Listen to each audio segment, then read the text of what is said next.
one and all! Welcome to another thrilling episode of Adventuring Academy, the podcast where we talk about all things tabletop and how to run awesome adventures at your table for your friends. My name is Brendan Lee Mulligan. I'm your humble dungeon master.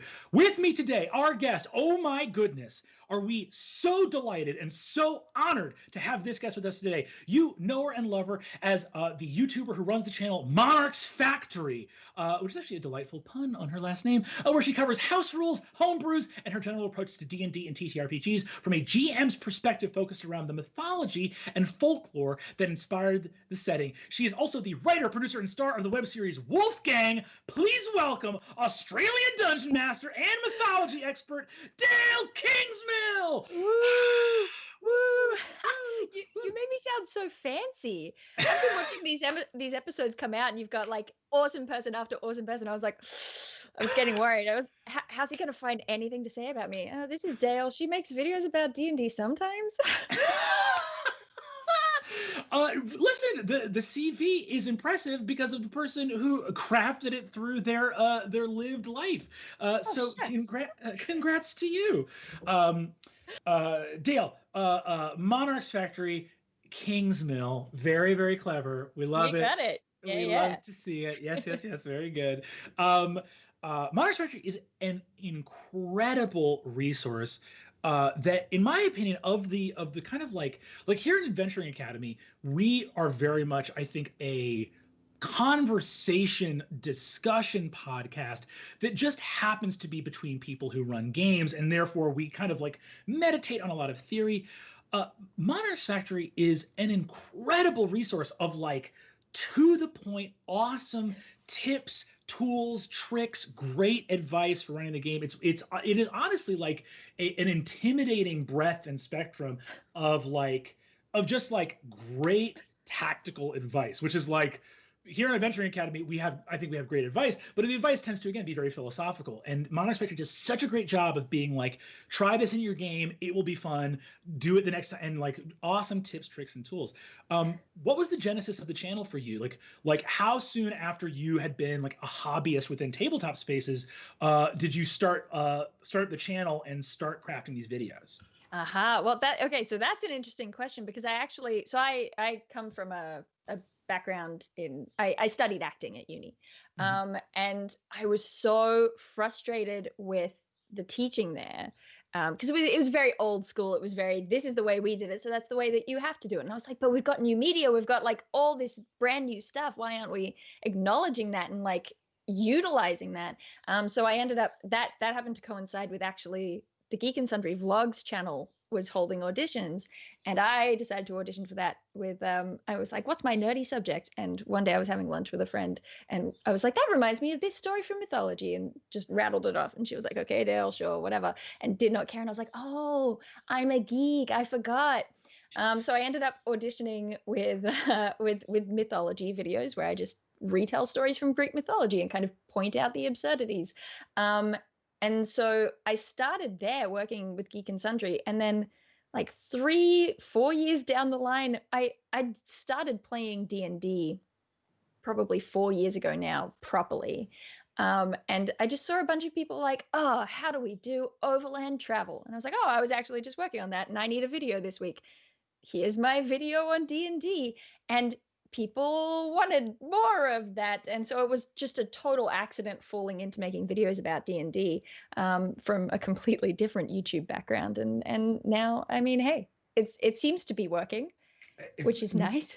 No kidding. Well, that's honestly what I love about the channel too, is that it really offers tangible ways to improve your game, right? It's like it going in and taking a part of gameplay that can be often like overlooked or slapdash, and being like, okay, we have this element of the game, overland travel. The odds that you run a campaign and don't use this are zero. Like, you will have probably have some element of this in your game, but it's not necessarily one of those things that gets a lot of attention and focus from DMs, especially as they're beginning, right? So going into these different areas that can maybe feel intimidating to people, or they can feel like, oh, I haven't really put a lot of thought or effort into that. And what I love, again, about the ethos of the channel is so much of the time it is like, no matter what element of the game you're tackling, you're like, here's a way to make this even more fun. Here's a way to customize this. Here's a way to mod this out. What's an experience that we haven't seen overland travel provide before? What's something we haven't seen traps or whatever do before? That really encourages, I think, more so than just giving the tools, this idea of, are you using every element of your game to tell the story you want your game to tell? And I think it's interesting because there is a part of me that almost wants to connect that back to your background in like folklore and mythology, which is all about the idea of everything in a story wraps up into the rest of the story. Let's talk about that for a second, because that's actually something that I think we share in common. My mom was a student of Irish Celtic pagan mythology, and she studied Arthuriana and Celtic languages. My mom did she has a PhD in fantasy, basically. She did her PhD on sort of, and not entirely Arthurian stuff, but she looked at genre in fantasy and how it plays on expectations and Arthurian thing. Yeah. So hey, our mums are both cool. They really are.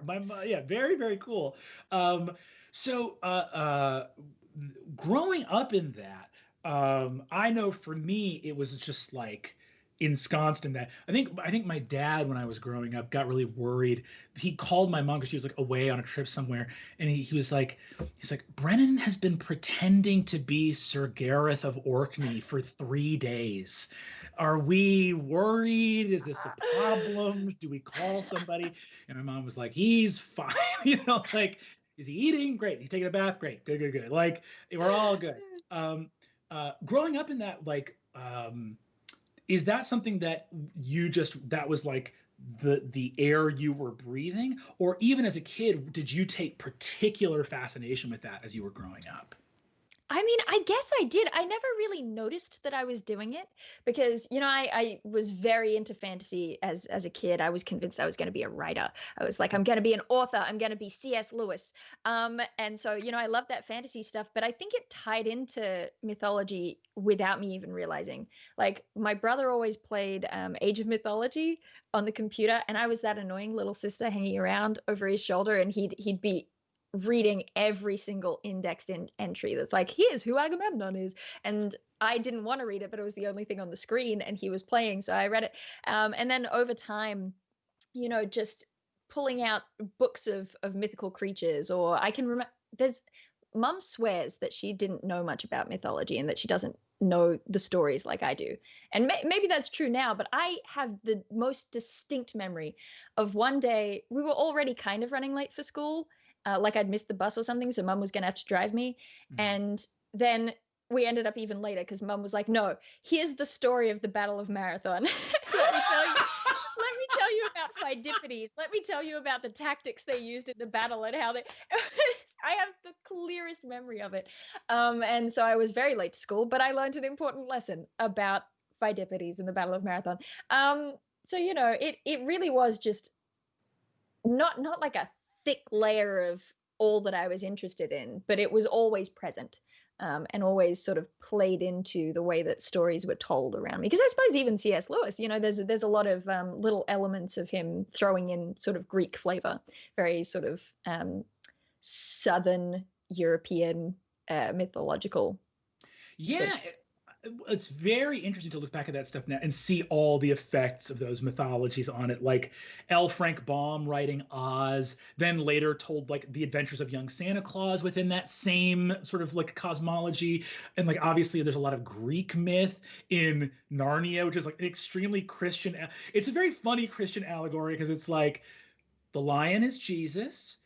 There's also Greek gods that are here to help Jesus. And then there's 2 beavers named Mr. and Mrs. Beaver, and that you can kind of go either way with. So many layers, of the fantasy. You've got the really high fantasy, like fancy stuff, and then you're like, it's for kids. There are some talking beavers. Like, it's fun. That's always the funny thing about any kind of allegory that you want at all.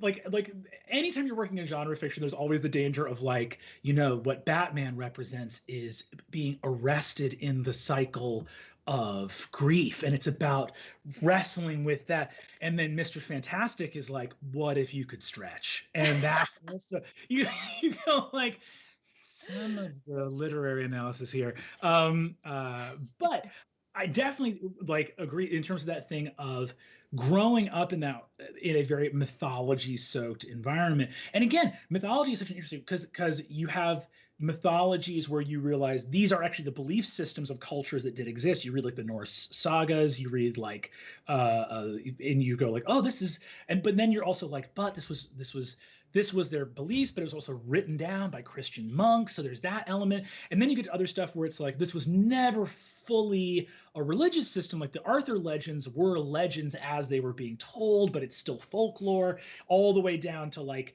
kind of epic history where you go like, ooh, has this been embellished over time? Growing up in that, like all those stories, did you ever have that moment of like, I guess this moment that I encountered growing up as well, when you realize like, oh, this is like not every, like if you mention Lula Mfada and the Dagda and Balor One Eye, people might not know who you're talking about. That was like age 10 for me. It's like, this is not going over well in the room. I did have that kind of a moment, but I'm trying to work out when exactly it would have been, because there was, there's that progression where you're talking about, oh yeah, Pegasus and the Minotaur, and everyone knows what you mean. They're like into it as well because it's the monsters and whatever. And you get up to, oh, Theseus and Hercules and Perseus, and everyone still kind of gets it. And then you start getting towards Agamemnon, and you start getting, and people are like, wait, who? Menelaus? No, I don't know who that. And I feel like there was a moment, and it's odd because it's not even like in terms of my trajectory with mythology and my study of it, and by the way, I feel like I should mention, I am an amateur when it comes to mythology. I feel like I know a lot, but I'm definitely not a mythologist by any means. But no, there was a point I can remember. I was in a Toastmasters speech competition because I was really cool in 7th grade. When I was like, what am I going to do my final speech about for this competition? I'm going to do it on the Greek gods and a comparison, and say that Athena is my favorite, which a lot of that speech was getting into some nitty gritty details that no one cared about. Everyone was like, what? Okay, I guess that's fine. But it's also just odd to me because now I look at it and I'm like, Athena's the what? Why did none of the Olympians are good. So it was definitely like this midpoint in terms of me learning things, because I still thought that any of the Olympians could be a good guy. Oh, I love. First of all, to echo what you said before, I feel the exact same way that anytime I talk about this stuff because I find it interesting, but also want to give the thing of like, to the degree that I know about mythology compared to other people that spent 10 years working at an improv comedy theater. That is let's take that as the sample pool, not actual experts. Yeah, that's it.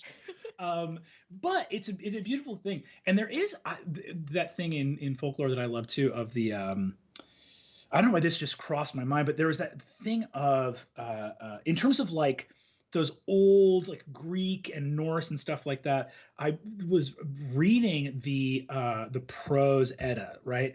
And Best Edda. Take Edda. That poetic Edda. Reading it, and it's very funny that within those sort of like European pantheons of like these like bad gods, these gods that are like nasty and cruel.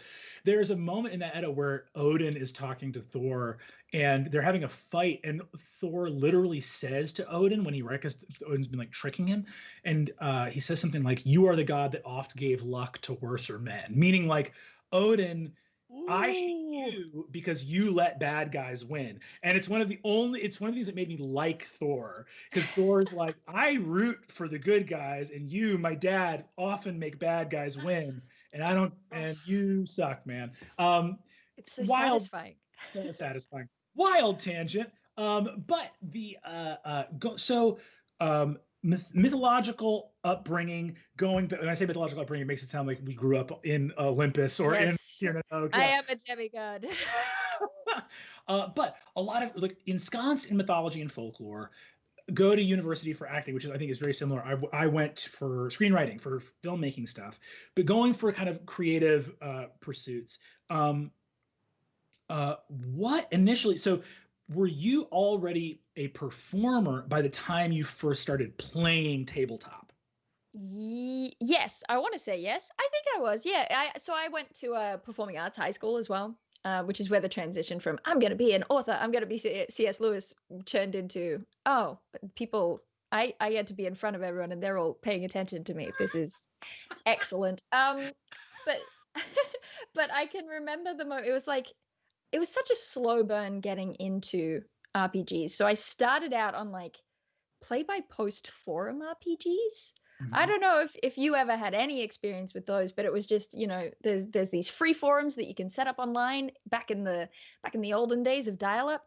And my cousin got me into it. She was like, you like writing, you'll enjoy this. And you make up your own character from like X-Men and you post what your character is doing, and then the next person replies with their post and what they're doing. And so I had that kind of role play basis, and then didn't know that tabletop RPGs existed until my older brother, who he like his closest friend group were all this games club that would get together and play stuff.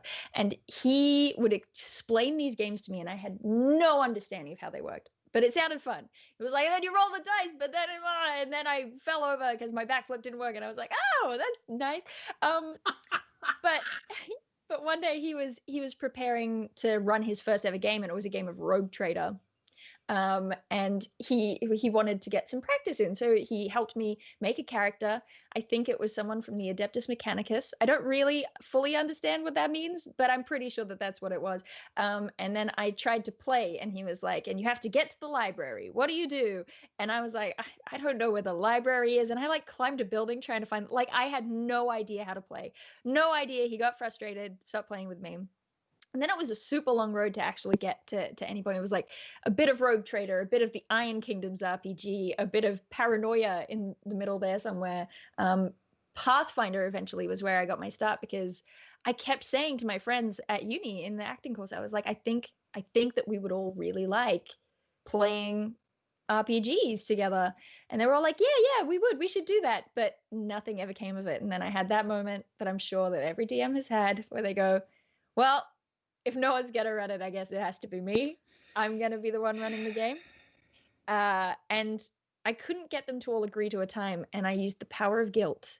The power of guilt to say, it's my birthday and all I want to do is to play Pathfinder with you guys. So I'm going to run Path. Please play it for my birthday. And then got them hooked. But yeah,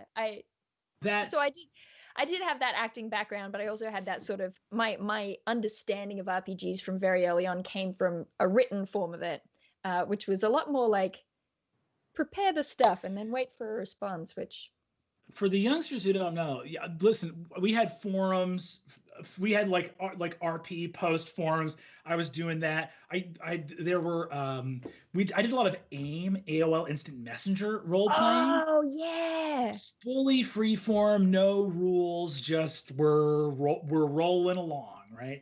Occasionally someone would be like a GM, other times no, but it was great. I mean, like that's a great bit of practice to remove to do it and remove a system, which I will say the thing with freeform role playing is that it has always worked best when it's with people that I really trust and know well, and because you remove any kind of like conflict arbitration, which is what the dice can be, right? Of like two different collaborators in a game with dice can say, I think this should work, and another one says, I think this shouldn't, and there's a resolution mechanic there. You just roll the dice. You have a whole separate thing that no one can blame. Exactly. Fate chose what happened, exactly. But definitely have a background as well in that freeform role playing, that fully text, fully narrative role playing. So super fun. And so diving into that first Pathfinder game and diving into these sort of early like games that you were running, and definitely I feel your pain as someone who's like, if I want a game to happen, it's got to be me. And for people listening to this and people watching this, if you've been ringing that bell for a game, and it hasn't materialized, you've been called. You have been called to a service of a force greater than yourself, and you must heed the call to adventure. So within those early games you were running, uh, how much homebrew made its way into those early games that you started running? Because I think again that for so many people, there's a feeling of the horrible weight of these games with so many rules and so much yada yada, just like a lot of stuff weighing down on people. So for someone in your position who has this big background in storytelling and performance and all this stuff, how quick did you feel like you had a facility with the game to be like, got it, I have my own adventures, let's go? I think I was that annoying, I didn't even wait to have a facility with the game. It was, I can remember, so again, my brother was running the Iron Kingdoms game that we dabbled with for a bit, and immediately I was like, I don't understand why Ogren can't be wizards, or it was something like that. And I was like, I want to change it so that they can be wizards. Immediately, I was like, we got to change the rules. And he was like, no, please don't. And so by the time I was at Pathfinder, like I remember I ran, it was with the beginner box, which to me is still one of the best like opening just in terms of really getting people hooked in one session. It's like 4 hours worth of game, and it's literally you fight some goblins and there's a puzzle where you get a gem from a trap, and there's this magic thing happening, and then you fight a dragon. So it's very compact, not necessarily it doesn't make sense narratively so much, but it's just a great taster for people. But I can remember pulling out the character sheets from that and going, that'll be confusing for people, get rid of it. I'm going to change this to that. I'm changing all of these floating modifiers because I don't want to remember them. I don't want to learn them. So get rid of them. So it was like straight away. I think my copy of the Pathfinder core book has like pen all the way through it, where I've just been changing things immediately. That is so fucking cool. That is so cool. There's a very real impulse I think people have. Well, what's interesting here is this, right? Recognizing that you have these like paper or PDF copies of these rule books, and that all of these rules are completely unenforceable. And they're, again, as I've said before on the podcast, Jeremy Crawford is not going to teleport into the room to tell you you're doing D&D wrong, right? Whatever works for your table is what you should be doing. But again, in real life, it's very funny because I think that there's a lot of people struggle with an impulse of just not wanting to ever not follow the rules, right? But having that little engine switch on in your brain that goes like, actually ignore, like, it's one of those weird things where I think it's very hard for a lot of people to see the spirit of the law, for the lack of a better word, right? And when all you're looking at is the letter of the law, it becomes a lot more, you're less vulnerable if you go, well, this is what the book said to do, so this is what we're going to do, right? And the idea, if you can think of pointers, like what is it within a dungeon master's mind that allows them to start going, yes, this is the letter of the law. The spirit of the law behind it is all of us having fun. Like what does that feel like that compass is internally that allows you to go like, I know what a rule is trying to accomplish, and I'm just going to walk around it if I need to get to that good stuff on the other side, right? Yeah, because I do feel like there's such a thing, particularly in terms of homebrewing. If you're on Reddit trying to get into homebrew stuff, there's such a belief in the idea of you have to learn the rules first before you break them, which makes a lot of sense. I mean, I think that's the rule for a lot of it. Like poetry, you want to understand how to write poetry according to the rules before you can break the rules. But I don't know. I think there's also something to be said for just following the rabbit. Like you'll be reading something and there's going to be something in your head that goes, that's a bit stupid. Like, or I don't love that. And if you just go with it, just follow that rabbit somewhere. And I think honestly, it's a matter of, write your own rules. Sorry, one of my ears is falling out and it's getting caught in my hair like a bug. No, it's just like a bug.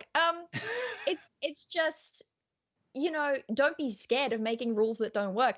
You look at it and you go, I'm going to scrap all the floating modifiers and do my own thing. And whatever you come up with, it might not work, but I guess it's a little bit of that play by post. It's you do something on your own over here. This is your fun bit as the DM, making some stuff up, design some new rules, and then you put them in front of your players. And for that session, you find out whether it works or whether it doesn't. And some bits of it might work and some bits of it won't, but you can go back and you can cross it out later and you can change it again and again, and slowly figure out what you enjoy and what works for the group. That feels really like the heart of the matter to me, is the idea that for a lot of DMs that are thinking about homebrewing or making their own adventures, they're thinking of like, well, if I make it and it's not balanced, Wizards of the Coast is never going to publish it. And you're like, you need this to be fun for your 5 best friends. Right? And you know your 5 best friends as well. You know them really well. You know what kind of things they're going to like. Completely, again, that first Pathfinder game, having my friends play and realizing they hated the old school negative hit points. It was just, you hit 0 and they were like, well, I'm dead. And I was like, you're not dead, actually. You got to count backwards now. And they were like, that's even worse. Why can't I just be dead? And taking those little bits of information and just, threading them through, making your own game. I totally agree. And I think that there's a real beauty and a fun to the idea of like, you can tweak things as you move forward. You homebrew a monster, you homebrew a magic item.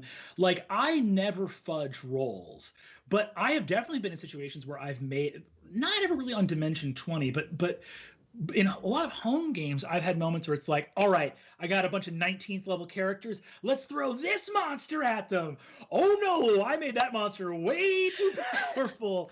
And then behind the scenes, it's not that I'm fudging rolls, but it's that I'm going like, oh, a piece of design that I made that I never play tested and never did anything else with, has maybe been designed in a way that is not perfectly balanced. I'm going to make some tweaks here and there, even sometimes mid-combat, to go like, cool, I like how much damage this thing is doing, but I can tell that this battle is going to drag out forever. I'm going to knock this hit point total down a little bit. Behind the screen, I'm going to knock it down a little bit. Or even, I think every DM has had that thing too, of like, PCs have clearly won a battle. There's a few little stragglers around. Those stragglers might maybe be easier to hit, just so we can start to wrap this up.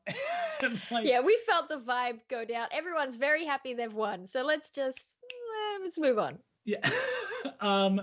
So I fully agree with that, and I think too that like there is a moment, and there's a moment in all of these kind of tabletop games where when you play them long enough, and honestly, sometimes even if you haven't played them very long, one thing I would recommend for people to do is to try to have that Matrix moment where, where Neo like is in the Matrix and he's fighting the agents, and then it just becomes all numbers, right? And you go like, oh, I'm not trying to dodge bullets. This is like a piece of information, right? I think that happens with rules a lot, because what games like D&D do is they have a rules set, right? And then they put a lot of flavor on top of it. And that can be confusing for people. Like, they'll go, okay, a rogue has sneak attack, and sneak attack is called sneak attack. So in your head, you're like, I only add it if I'm doing a sneaky attack. And then you read the rules and you go like, actually, this is just an extra D6 of damage that I add under a lot of conditions. I add it if I'm attacking with advantage. I add it if I'm within 5 feet of an ally who's fighting. And then you go like, is this actually sneaky? It doesn't have to be. Right. And it's the importance of the nuance of language and the titles that you give things and the flavor text that you put with them. That really, I mean, I suppose it goes back to what you were saying about like the spirit of the lore. That's another thing, is finding the places where that flavor text merges with the mechanics in a way that really I think the best example of it might honestly be like Magic the Gathering cards, when you get the flavor text that really, like, you've just read the mechanics and it's like, oh, and you summon X creatures who are, whatever it is. And then the flavor text underneath will say, oh, yes, the summoner did the blah, blah, blah. But whatever it is, it merges these things so that you take this mechanical thing that you understand and you go, oh, I understand what that is representing. But it's almost like it starts from flavor and then has the mechanics laid on top of it, rather than the other way around, which can get tricky, which is like your sneak attack situation. Well, and that's the thing too, for DMs, that want to homebrew and want to go like, hey, I know when rules are fun or not fun. Like there used to be rules about confirming critical hits, right? Ooh.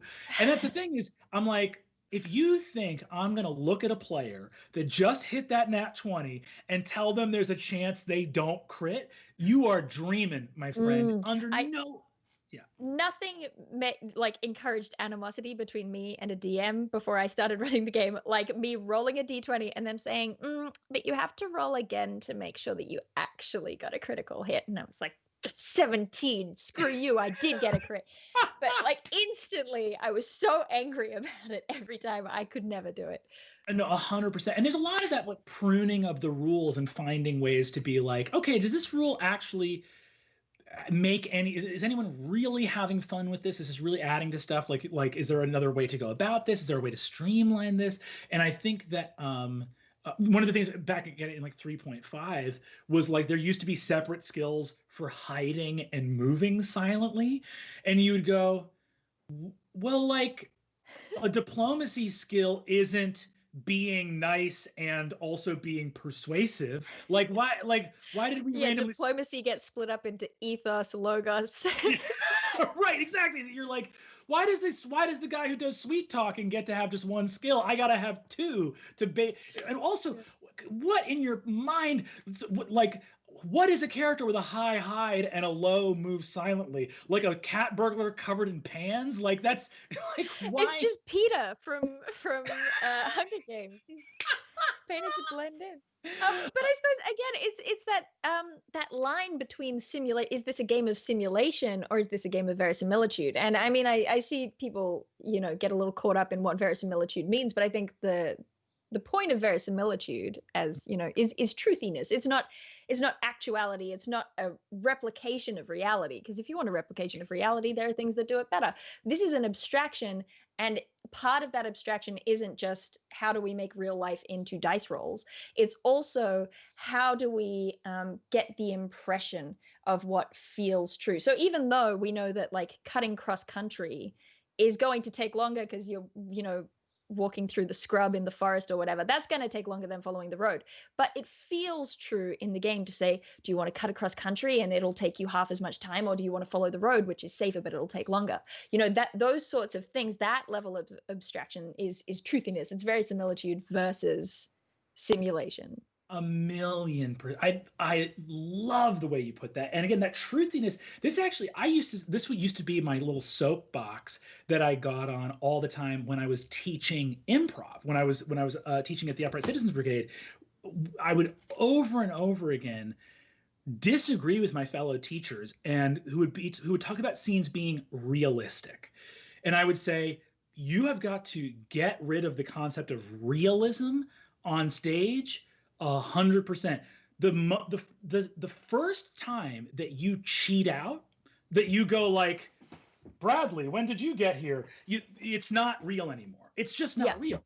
We can't ever get to real. We're on a stage with hundreds of strangers breathing in a dark room, all looking at us. It's not real.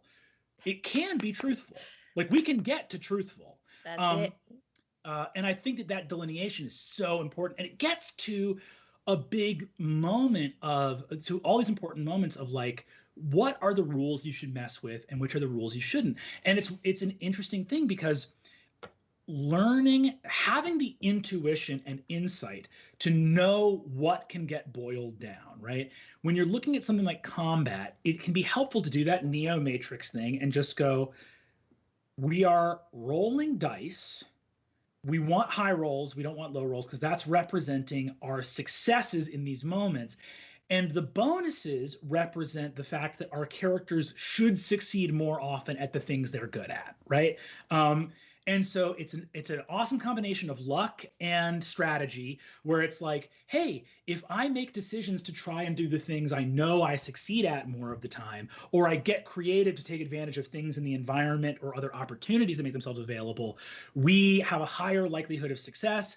Boy, howdy, aren't we smart and good? We did it, right? But it's interesting to notice, like, in terms of what gets homebrewed, like what things are essential. And with these games, I often think there are a smaller number of things that are essential, than people recognize. Like with something like D&D, armor class, hit points, proficiency bonus, and it's kind of like, as long as you don't mess with those three things, or the people's ability scores too much, you can kind of play around with all the rest. Because the only thing that ever and what's funny is some of the things that break the game are built into the game. People, you go on Reddit and see homebrewing, people are like, this is game breaking.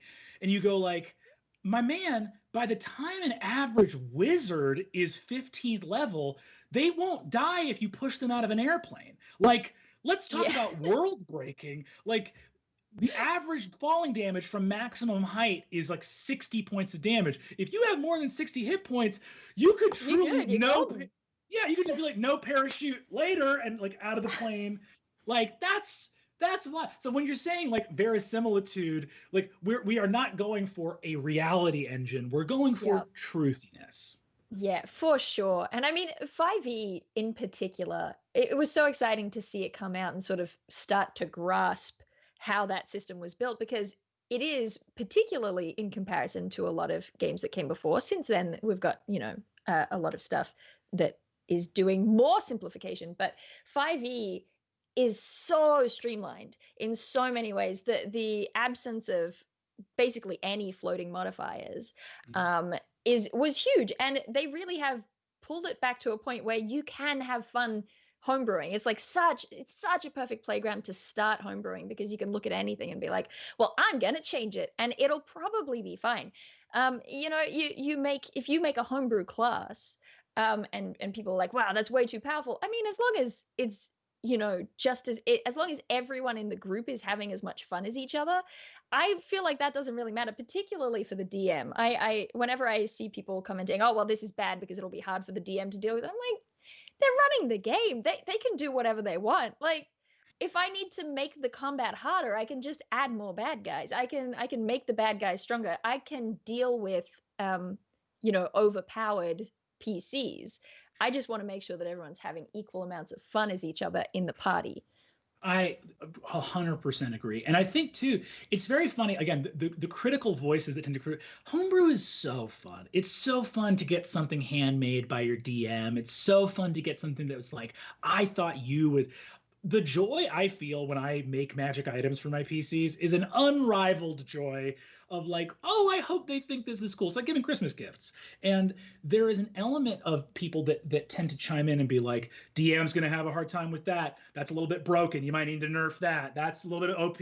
And what's interesting is you just want to go like, number one, like you're saying, like is balance an important thing at the table? Maybe, maybe not. There's a whole thing of these things called Gestalt characters that I've talked about before on the podcast. But the whole idea of a Gestalt character is it takes the best offerings of two different classes and all their class features and isn't multi-class. So if you're a 10th level Gestalt wizard fighter, you have proficiency in all wizard things, proficiency in all fighter things. You have the good saving throws from fighter, the good ones from wizard. Yeah.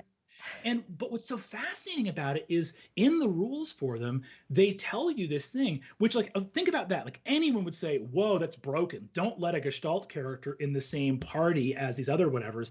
Within the rules of Gestalt characters, what they say is a Gestalt character is roughly the same power level as a character 2 levels lower than them.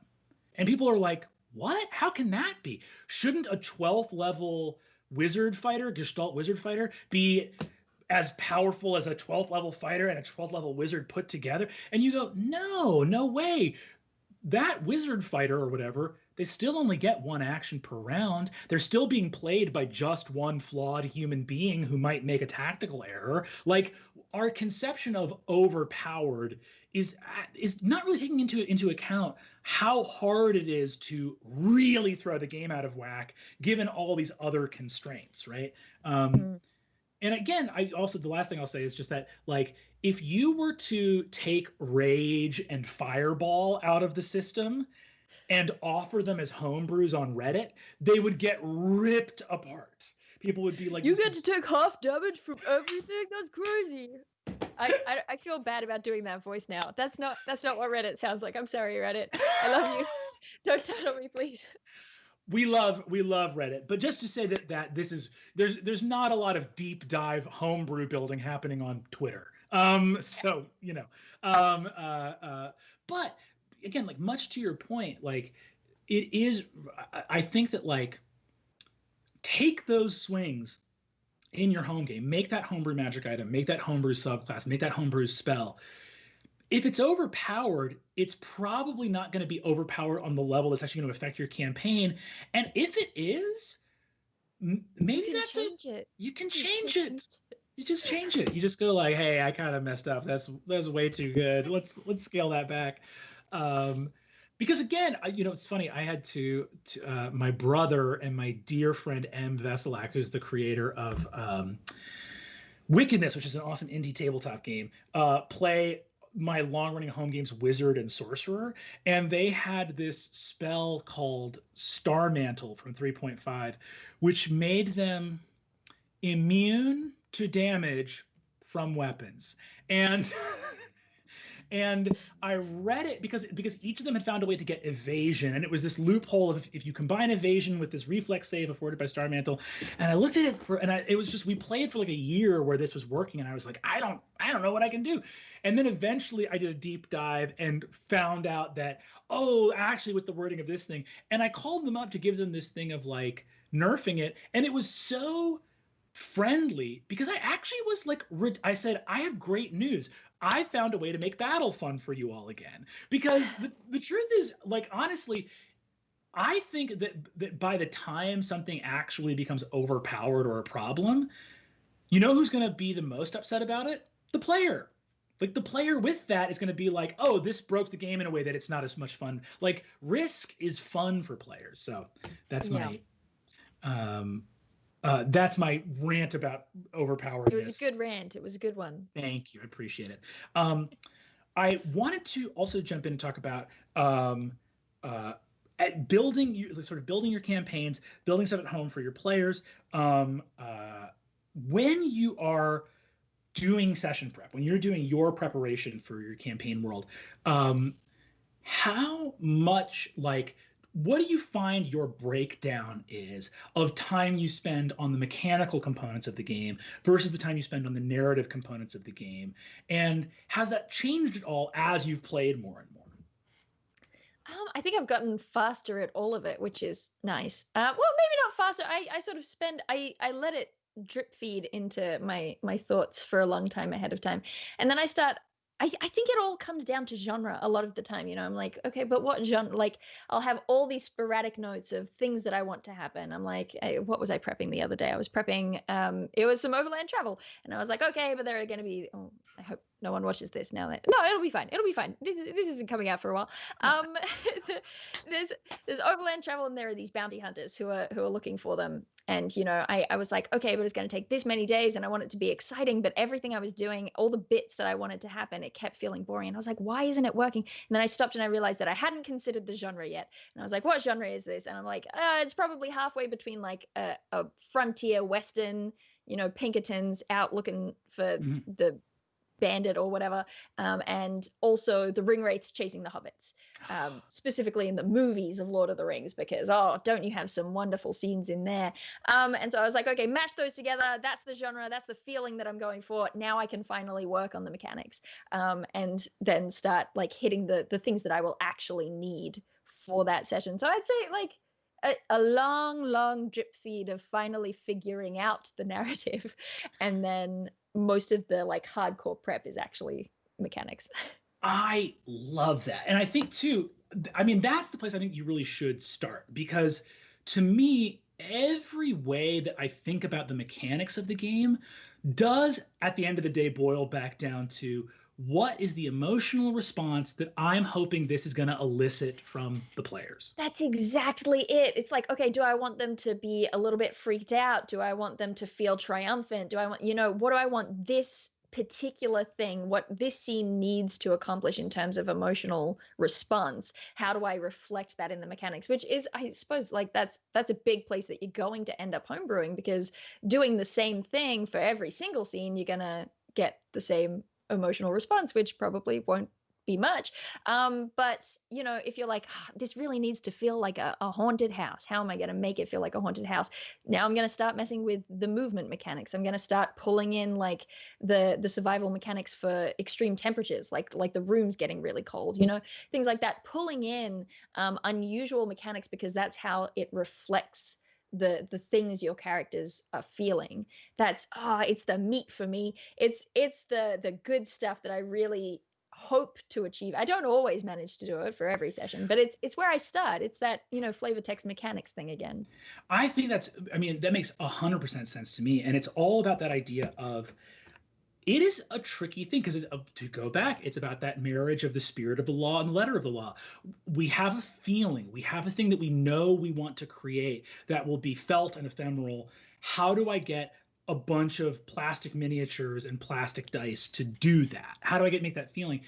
And what's so wild about it is it actually is more tangible, I think, than people realize. Like, I don't know, I've been playing this game for so long, and it's something that I feel like people don't talk about a lot, of like even different roles, different rule sets do actually conjure very different feelings. Like, I was talking about this, honestly, this is like very recent. This is like a pretty recent revelation. I was talking to my brother about the idea of like how different roles feel. And we were saying something about yeah, there's something about like spellcaster fights that just feels different. No matter how big an ogre gets, it always feels somehow more doable. But something about spellcasters, and we started trying to figure it out, and we were like, it was like two things. And it's like, number one, status effects don't hit you in a resource pool you have a lot of. If I have 200 hit points, it's hard for something swinging at me to scare me. I only have one, wisdom ability score. And if you do a weird status effect that locks that down on me, all of a sudden I'm out of a thing I had. And the other thing too that he brought up that I thought was really smart was about saving throws. And he was like, saving throws feel different than any other roll you make. He's like, players are only ever rolling dice to succeed. Well, I'm rolling my attack, I'm rolling my skill check, I'm rolling my damage. And then it's this one thing where I get asked to pick up my beloved D20, and the best I can hope for is for something bad not to happen. Yeah. And it creates a feeling of dread. So it's these things that, yes, it's mechanical, but it can create a feeling, right? Yeah, and the mechanics of it, like in terms of the physical real world mechanics of it, is still the same. You're still picking up a D20, you're rolling it, and you're adding a static number to that. But it's the fact that it's happening out of turn. It's happening on someone else's turn. That feels different. If you are the spellcaster, the fact that you don't have to roll something, the fact that it just happens, and that's such a powerful feeling, because you're a spellcaster, and it's just like you bend the world to your will. So it does have, even if the physical mechanics stay the same, there are so many dials to play with to change the feeling that is, that it elicits. I love homebrewing. I love it. I love homebrewing. We're gonna dive into some questions, gang. We got some awesome questions here. This first one comes to us from Mac. Thanks, Mac. Mac's question is, whoa, you made such a cool expansion to Theros. Your subclass skills are incredible. I've been wanting to make more subclasses for my player characters since I think they're so cool and want to give them even more opportunities to be creative.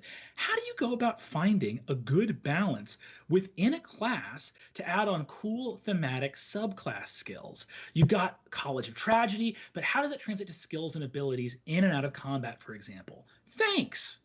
Oh, thank you, Mac. That made me feel really nice. Heroes and Villains of Theros, which I wrote with Jeremy Malul, was my first real foray into like designing subclasses, because usually my homebrew is sort of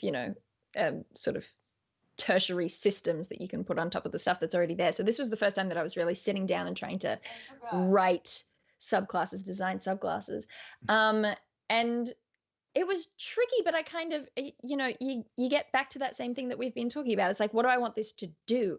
And I went through and I wrote out all my ideas related to mythology of like what feels like Greek myth rather than high fantasy, because 5e as a base is quite high fantasy. So comparing that genre and then going, what do we not see in D&D? What do I want to see in Theros? And trying to make them work. And I was like, we've got Orpheus in Greek myth. There's no way I'm not going to write a bard that is about tragedy, that is like this horrible. And then I ended up combining it with stuff that I knew from studying, like Aristotle and his construction of tragic drama, and taking those little bits and putting them all together. But I will say, in terms of designing subclasses and making them sort of more of a fit for the base game, so having to cut out all of my other homebrew and add it onto just the game as it stands in the written material. The thing that was most helpful was really going through all the subclasses that already exist and breaking them down and seeing what they do at what point. At this stage, it should really be something to do with their skills. It should be something non-combat. This one is meant to be a defensive ability. This one, and just stripping it down to the barest quality of like, oh, well, clearly at this stage, the warlock is meant to get a boost to their defense, and it's meant to be simple and straightforward, but it is defensive, and making something that fits that. And it's such a good framework. The scaffolding is brilliant to build from. So strip it back to its simplest form. Think about what you want it to do thematically, in terms of genre, in terms of feeling that it elicits, all those things that we've just been talking about, and then using the scaffolding that's already there to build on was how I did it. The first of all, College of Tragedy sounds so goddamn cool. Orpheus-based bard is just very, very rad. And I think that what's interesting too here is like, for people who are interested in doing their own subclasses, I think there's something really, so like as someone who came from 3.5 and D&D that had prestige classes, one of the things that me and my friends to this day make fun of in 3.5 is how goddamn weird these prestige classes get, where you're like Green Star Adept, like Initiate of the Sevenfold Veil. And the reason for that being that in published material, like one of the things that I think is how do I put this? Archetypal D&D classes, I think one of the things that is successful about that design is you take something like a fighter, and classes are not all, sometimes they are, in like comedy shows like Dimension 20 they are, but often characters shouldn't necessarily be aware of their class. Like a character who is a fighter probably wouldn't be like, well, I'm a 4th level fighter. They'd be like, I'm a guy with a sword. I could be a knight. I could be a mercenary. I could be men-at-arms or whatever. Like, I could be all these different things. And so there's a certain degree of design that I think works best in published material when it's as archetypal as possible. Because I know for me, when I get a prestige class that's like, this is the Lavender Scorpion Fencer. It's from this, and you have this huge wall of flavor text of like, the Lavender Scorpion Fencers, for 1,000 years, they train in a water temple where they're not allowed to wear anything but shoes and underwear. And they have to, and you go like, okay, I'm going to look at what the class features are, and I'll decide what this character is allowed to wear. Thank you very much, right? So there's a certain degree in the published material of, I think, there's a certain amount of success in being archetypal. What's cool about homebrewing subclasses is that you can get really weird and specific with your setting, right?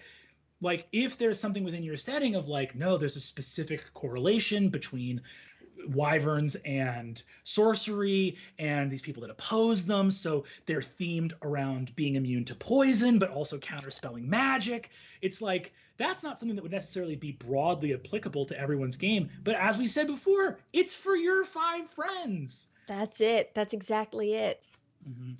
This idea of like subclass addressing specific campaign needs is one of, I think, the strengths of homebrewing your own subclass material. And looking at the question again, it's like, yeah, how do you go about finding a good balance within a class to add on cool thematic subclass skills?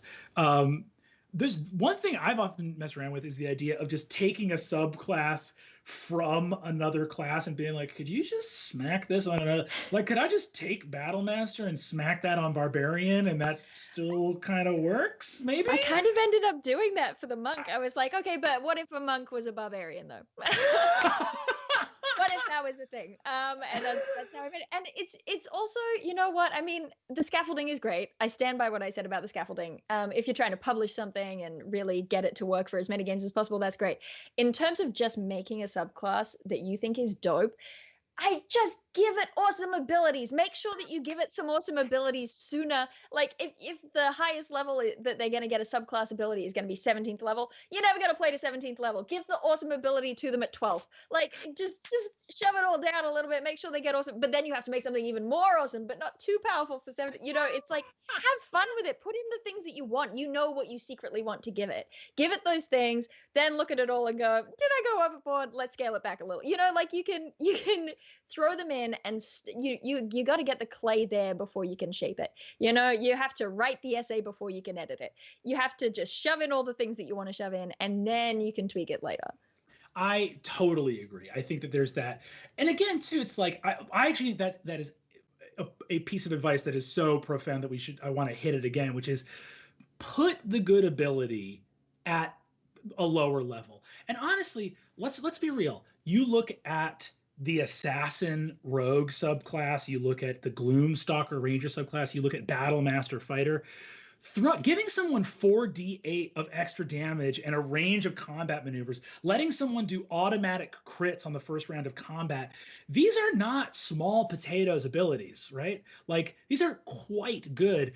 And I think this is actually a sphere where I would say different DMs can have different philosophies around that, and that's totally fine. For me, I think, again, from a mythological background, what a subclass is always trying to do, in my eyes, is allow someone to be the archetype. Like when I'm playing a character, I often want to be the archetypal mythological figure. I'm never coming at it from a place of like, would be cool to do like paladin, but with poison damage. I'm not thinking about it in that kind of like mechanics first thing. I'm thinking like, here's a type of character that I envision in this setting, genre, like you mentioned. Now, how do we make a unique set of mechanics that makes them really feel like they're good at doing that thing? Yeah. Damn, I love that. That's so cool. Minor tangent, because this is about subclasses. My little soapbox I'm going to get on. I'm going to get my little soapbox here for a second. Do it. If they do a D&D 6e, in addition to a host of other design things that need to be changed, or honestly, even if I was just going to make a ground up RPG system, Archer should be its own class, and I'll go to my grave saying it. Should be its own class.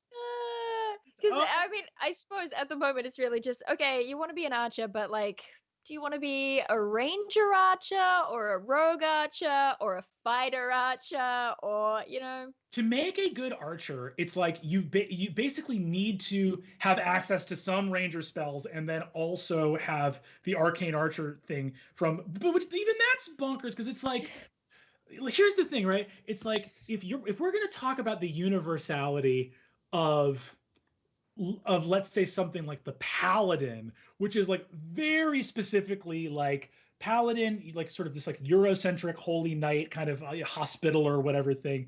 Obviously, paladin can expand out to a lot of other cultures as well, of like cultural god warrior figure.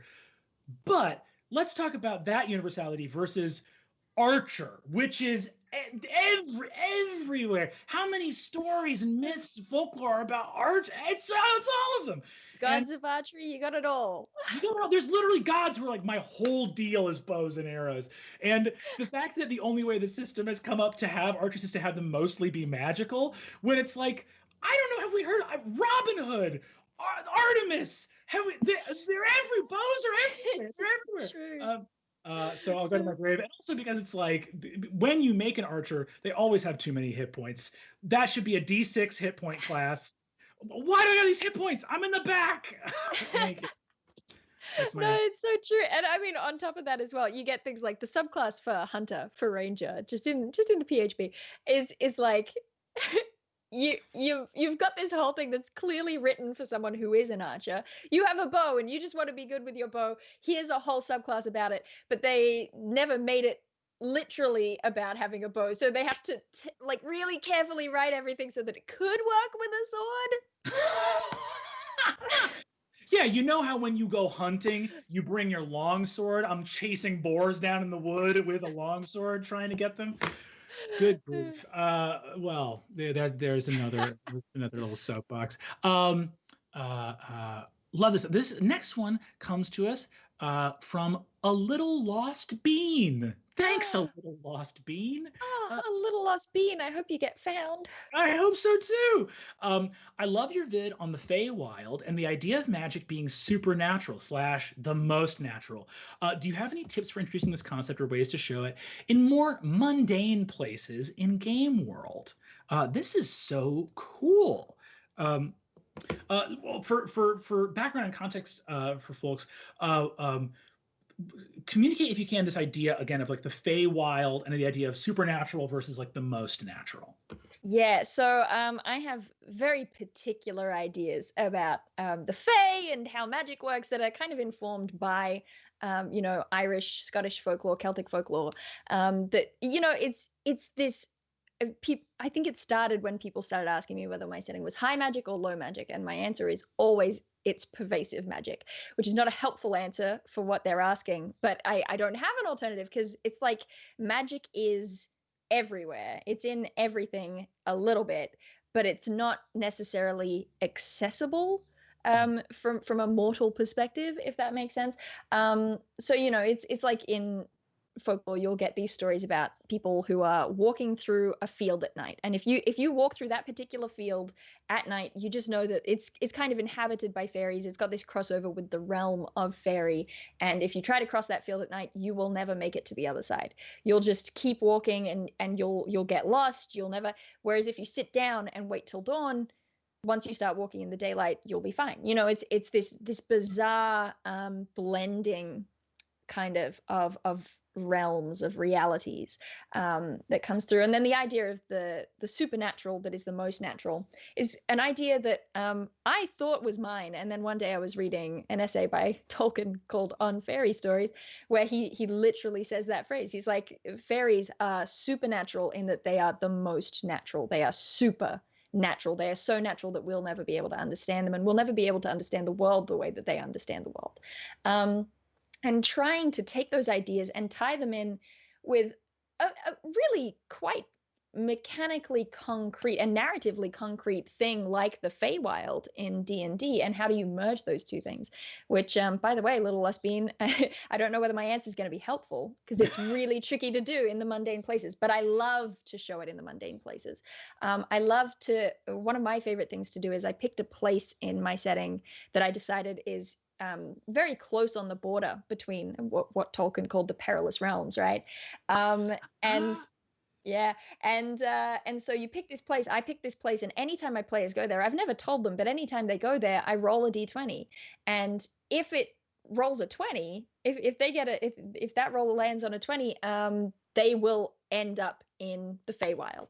And the place will still be the same, but it's like a slipping of reality, where they just end up in a slight offshoot of it, where they don't quite know that they're in fairy until they start talking to people and it starts becoming clear. I also try to show that level, that kind of magic through mundanity in a sort of, any time my players are fighting something, a lot of creatures and things in D&D are, inherently magical. It's just like, oh, well, this is a magic beastie. But I often will sort of be like, does it need to be magic to work? My go-to explanation is like, I feel like ghosts to some degree have to be magic. Otherwise, they don't feel like ghosts. So I let ghosts be magical, and they have this kind of flavoring to them, this vague and evocative flavoring. But then something like a giant, I don't think a giant needs to be magic to feel like a giant. It just needs to be big, right? So giants aren't magic. They're just a thing. Yeah. I don't know. Those are some of my go-to ways to kind of reflect it. Well, I love that too, because there's first of all, I love what you said about like, what do we define as magic versus not magic. There's a very funny thing in D&D where they have beasts, where it's one thing where it's like druids can talk to animals, but they can't talk to beasts. And beasts are things like griffins. And it's like, so like cosmologically, griffins are not part of the natural wild order. And it gets even weirder when they do stuff like, and dinosaurs are beasts too. And you're like, hold on a second. So dinosaurs, which were real animals on the planet, just not anymore, are deemed fantastical because of the timeline on a not this world world? Yeah. Let my druid ride a velociraptor. Why? What is the problem? They eat, they poop, they lay eggs. Tell me what about that is not an animal? So I totally agree where it's the idea of like what is natural versus unnatural in D&D. That line is always going to be weird to draw. I just watched a funny interview today about Stephen Jay Gould, who's a famous biologist, who after studying fish for like 20 years, his big conclusion was there's no such thing as fish, which is just a wonderful thing to be like 20 years and be like, actually this whole thing is bullshit. And but meaning that like basically he was like a salmon is more closely related to a moose than it is to a hagfish, like evolutionarily, right? So our whole conception of fish is just this kind of catch-all term for like stuff in the sea that's longer than it is wide. I don't know, like in the water all the time, and if it will drown if in the air, and yeah, precisely. But not eels though. Not eels. That's different. Let me just say number one, like fairy folklore is my favorite thing in the world. I wrote my whole senior thesis on fairy folklore. The Feywild is like beautiful, and in the long running home game I have there's a whole thing with that fairies, that there's a relationship of a bunch of different beings that are like fairies, deities, the undead, yada yada, and it came down to this like cataclysm in the world's background where all these different divinities had to decide how they were going to react to this cataclysm. Are you going to fight it? Are you going to surrender to it? Are you going to move away from it? Are you going to do whatever else? And the fairies are basically spirits of nature that agreed to, or didn't agree to, but their path to addressing this huge natural catastrophe was to give up sort of like the authority of divinity and live in this kind of diminished, like, we are spirits, we are living in this sort of liminal space between things. Liminality, that's it. That is it. That's the, if you can boil down the concept of fairies into one word, I feel like liminality is the one word that you have to use. Also, I don't know if enough people know how clever what you just said was in terms of that's drawing directly from Celtic folklore and like Irish mythology and stuff. When you've got like the Tuatha De Danann and the She, and having to diminish and live in this other realm, which is kind of underground, but it's kind of not underground, and the play between God, Fae, Ghost, these sorts of, very clever. I like it a lot. Oh, thank you. But that folklore is such a huge part of my upbringing and something that I love very dearly. But in terms of, one of my favorite things about fairies is this whole idea of like the magical in the mundane, right? Because you go to fairy folklore, my whole thesis that I wrote was about how much of Irish Celtic mythology got adopted by the Catholic Church when it came to Ireland, right? Where Bridget, the goddess of fire, becomes Saint Bridget, whose aspect is the Trinity, even though she was a triple goddess, and that the fairies, you see this everywhere. That one of the problems, it happened with the Vikings too, one of the problems of converting people who have this sort of like polytheistic background is they will often accept the new god because it's like, hey, we got lots of gods. You have a god who... Why not? Why not? That seems great to me. And then how hard it is to get rid of that folklore of like, we're going to keep a little nail up above the door for the fair folk. We're going to leave some bread out on the thing. We're going to leave... It's like it never... Tie a red ribbon on the crib of the newborn baby, Yeah, and it never really goes away, which is a beautiful thing, right? Even as it's like diminished, it's like people hold on to those beliefs and hold on to those stories. And within that Celtic folklore of running D&D games of how do you make fae, how do you have these other world things, to me, the magic in the mundane is essential in fairy folklore telling. the Unsleeping City, which is the whole idea of like a setting in New York City, like a magical New York, is all about like liminal spaces, the interplay between the dream world and the waking world. And, there's this feeling you get as a kid where you're looking around and, we used to go down by these sort of rapids that were these little river to go swim in. And there were like fairy houses built all along the riverbed of just like little pile of acorns with some pine needles and stuff like that. And that unshakable feeling of like, oh, there is magic around every corner. Like, absolutely. Like within the mundane, within all these things, that feeling that, again, there is a coterminous reality with ours, that we're always just one sleepy step on a walk home at the witching hour. You're always one moment away from it, is like, I don't know. It's my favorite type of fantasy storytelling. It's so good. I mean, in terms of I'm trying to think of something that's actually helpful for me to say for the Little Lost Bean. But I feel like when in doubt, if you want the mundane and the magic, because it is so intertwined, like you're saying, if when in doubt, transitional spaces, staircases, doorways, ruins to an extent. The idea that you've got these, often it's the door left in the ruin, so you walk through the gap in a stone wall. Transitional spaces are such an easy way to make something feel magic in that kind of a sense, to just be like, plunk the magic there and it feels right. I think that liminal spaces is beautiful. Powerful natural spaces is of course really wonderful. And I think realizing too that nature does exist even in urban environments. Like there are places, like there is still ecology in urban spaces. I think that there's also an element. It's interesting, right? Is so much to it of just like a vibe, if that makes sense. Like I feel like if you have the luxury and privilege to be able to travel, whether just locally in your town, me and my friends used to drive around at night when we were teenagers, because we were dorks and we didn't drink, but it was just like a way to hang out at night. We're going to drive around and go on an adventure. And you end up finding places, even as you're going on roads, where it's like, yeah, these are just some houses or these are some buildings or whatever. And then you find a weird little old gas station tucked under an overpass. And you're like, have I ever seen a gas station under an overpass before? Is that something special? And it clicks some feeling on. Or you find some old abandoned warehouse in the woods on a gravel road, and you're like, this place isn't okay. There's a bad feeling here. I feel it.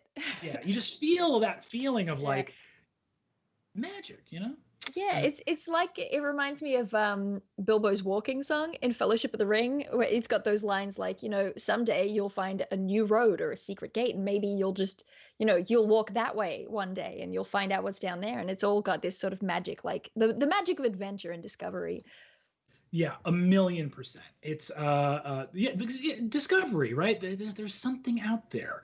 I love that, a little lost bean. Well, I hope that you're not lost in the fairyland right now, or if you are lost in fairyland and come back, if you are told to come back and you're riding on a white horse and they say don't get off the horse until a certain point, and then you do and you age 1,000 years, just read the fine print. The fairies, you want to be reading that fine print, because they're going to get you every time. We'll move on to some other questions here. This next one comes to us from Queenie. Thanks, Queenie. How do you reward good role playing without punishing shyer players or players who have a different style of playing? This is a great question. Very fair-minded question. Yes.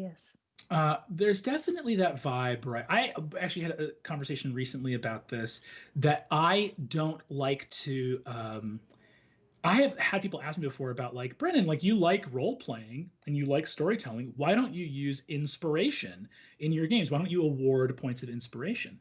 The awesome Gabe Hicks gave a great piece of advice about this, but but basically I was like, I feel nervous about rewarding good role playing with mechanical advantage in the game, because then I fear that it becomes commentary when I don't award it, right? That, like, the absence of like, if you give if every time your kids do a good job at school, you give one ice cream sandwich, and then a kid comes home and then you're like, okay, A's get one, and like an A minus gets one, and then a kid is like, I got a B plus, and you have to make that call of like 2 hours, and now it's like, oh, does the kid feel terrible for what's actually like a good grade? And then it's like no, gotta stay impartial. We're not gonna like we're not gonna do this like rewarding thing.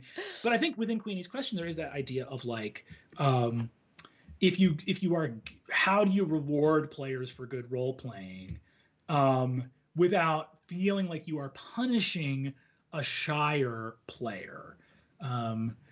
And I'm immediately thinking of my 6 PCs and how not a single one of them is shy. I was gonna say I have a group that is mostly friends from my acting degree, so sometimes it's like, please role play less. We need to move on. Please, let's pull it back. But no, I do have at least 2 friends there. One of them did do acting with me in high school at my performing arts high school, and the other one has been around all of us acting all the time. So I don't think any of them are shy, but a couple of them aren't super into the role playing aspect. I think what I do, because I'm similar, I don't do inspiration.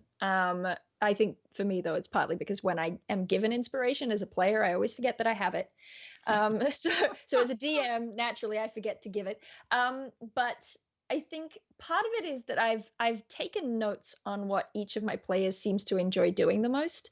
And so rather than having like a very obvious signaled reward for you did good role play, here, have a thing, I reward them in the sense of letting them do the things that they love doing. I make sure that there is, this person loves to, be a wild card and start a combat at an unexpected moment. So I make sure that they have a moment where they can start a bar fight or something. This person loves to negotiate with NPCs. So make sure that there is some point of negotiation. This person loves, and just trying to make sure that they all get to hit that thing that they want to do in order to feel like their fantasy is fulfilled.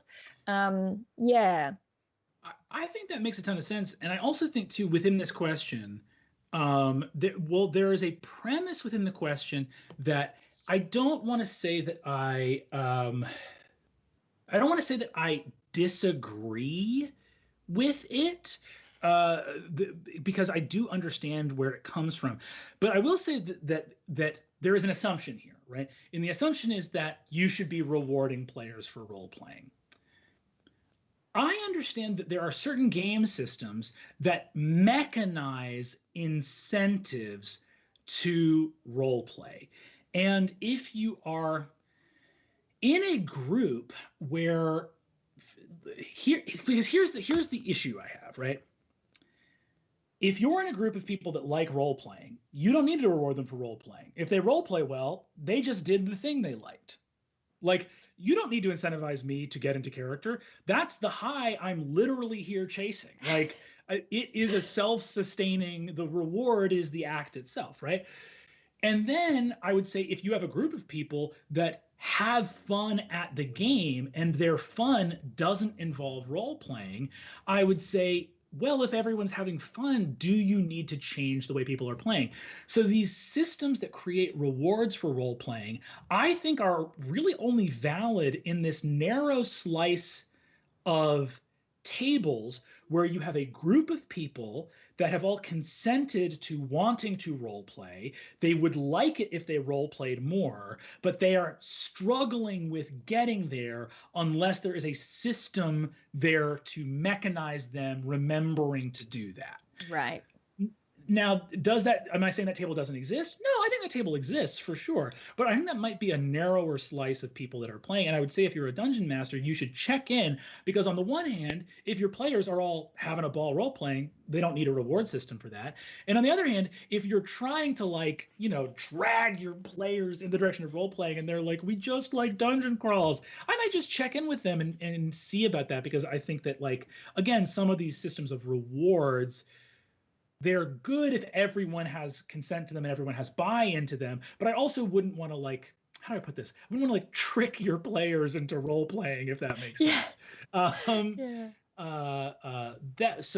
all that being said, I do think the question is a very good one in terms of not punishing shyer players, which I totally agree with. And it's so good to be aware of that, because the number of people I've met who have said, I don't want to play D&D because I'm too shy. I do not want to talk in an accent. I don't want to talk in character and none of those things, and having to say, you don't have to. Like some DM, like if a DM is going to force you to put on an accent for your character, then that's not the group for you. And trying to find examples to show people like you could just play, it'll be fine.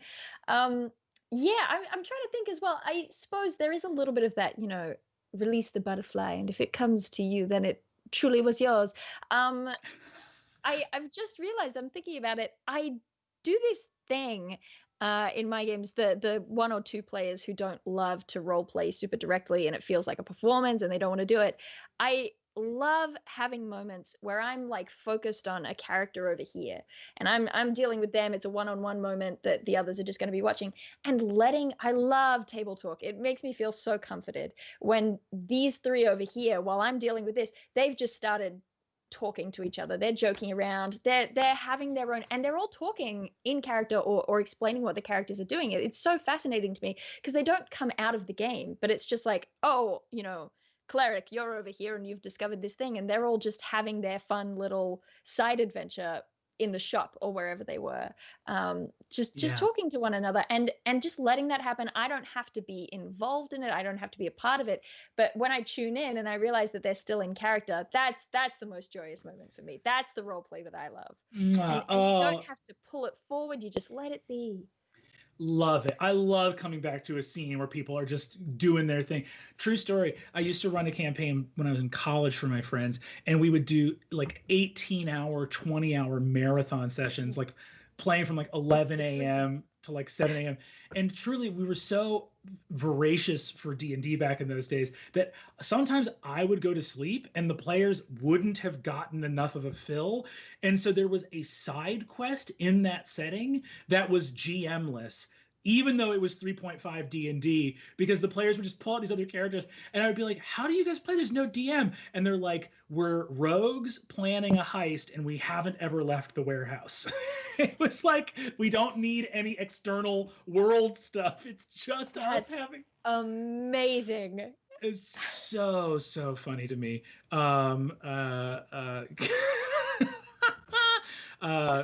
Very, very silly. Cool. I think we have time for like one more question here, probably. It's gonna be a good one. I can feel it. I know. It's gonna be a good one. We're gonna go find this. This is a very cool one from Queenie as well, actually. And I feel like with Dael here, our queen of homebrew, this is actually a perfect question for us to go out on. Queenie asks, how do you go about making lair actions or legendary actions for monsters that would not normally have them? This is a laser-focused question, and I love it. This is very fun. How would you go about making lair actions or legendary actions for monsters that do not normally have them? I love this question because I mean, a lot of people would hate it, but I very rarely use a direct stat block from the book. I'm like, all right, I'm making a griffin. What do I need? And I make it up on the fly.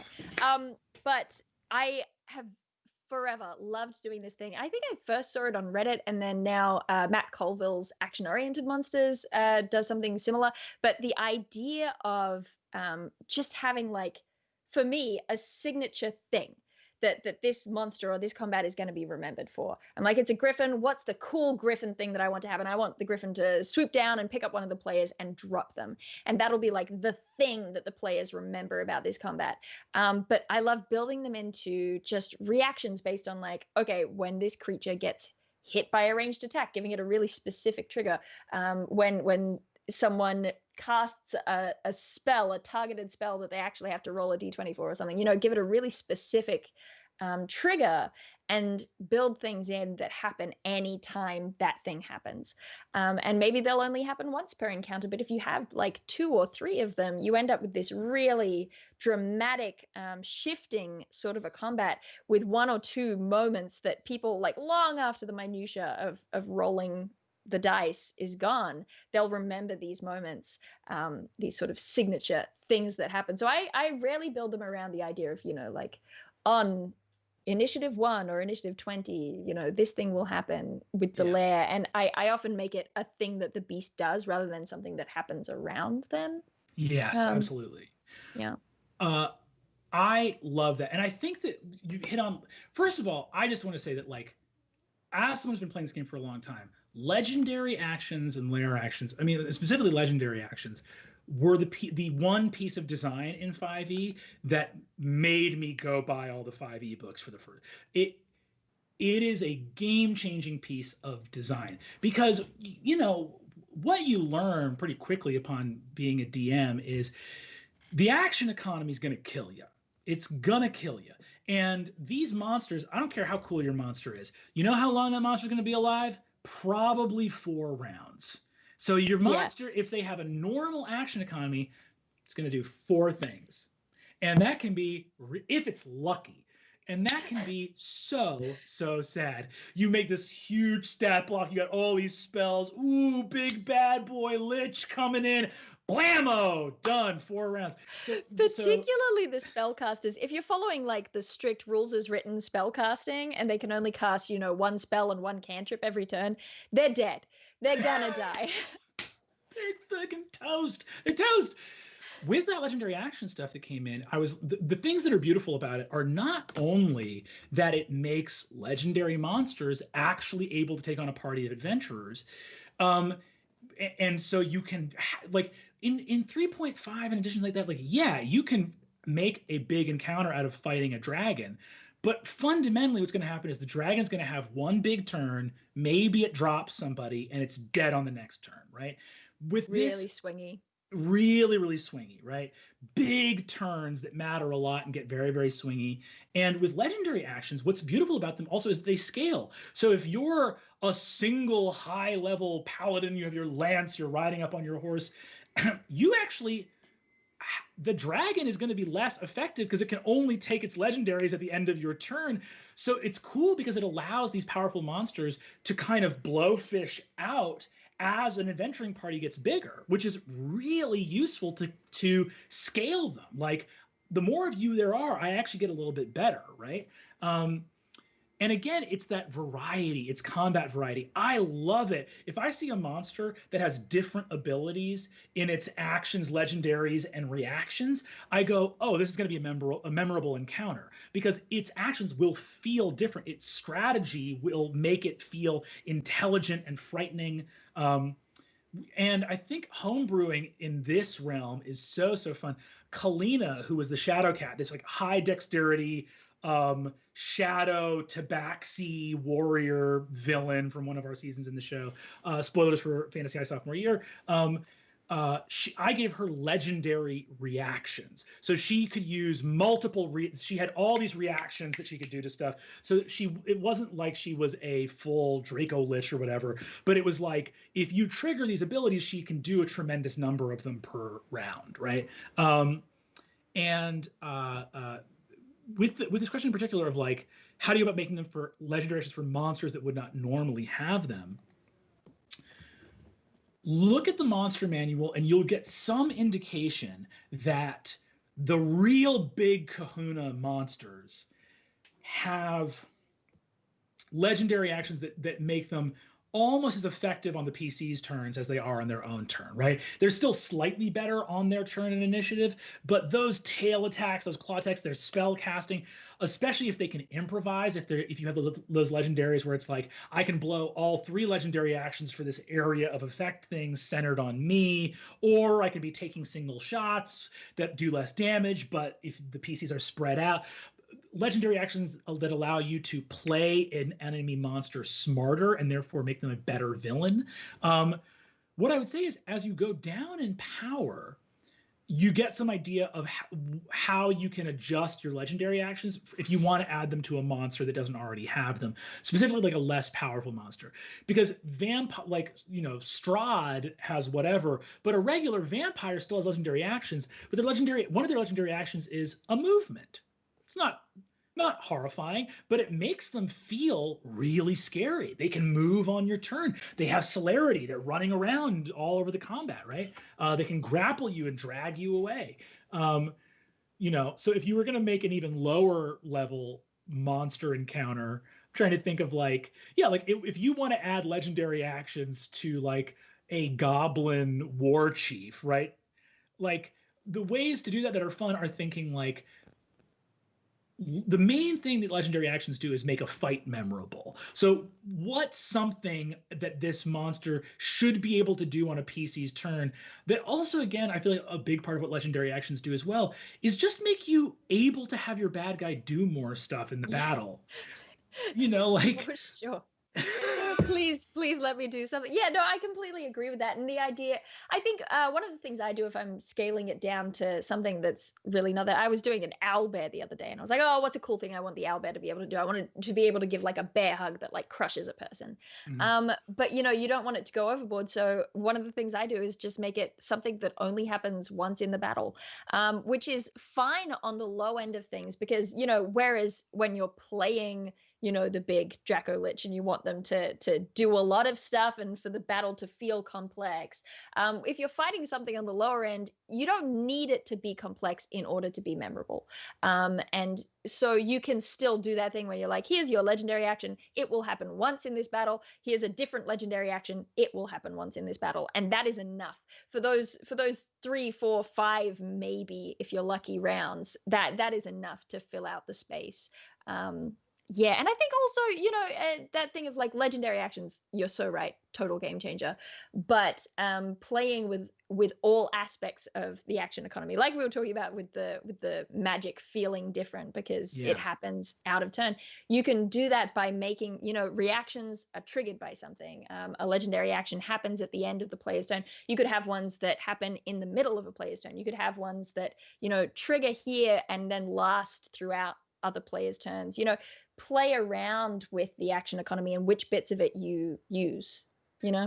1,000,000%. And you can add other mechanics in there as well. Like I played with a monster recently that had legendary actions, and one of its legendary actions was a recharge ability. So it had to do that, roll a d6, and if it comes up 5 or 6, the ability recharges.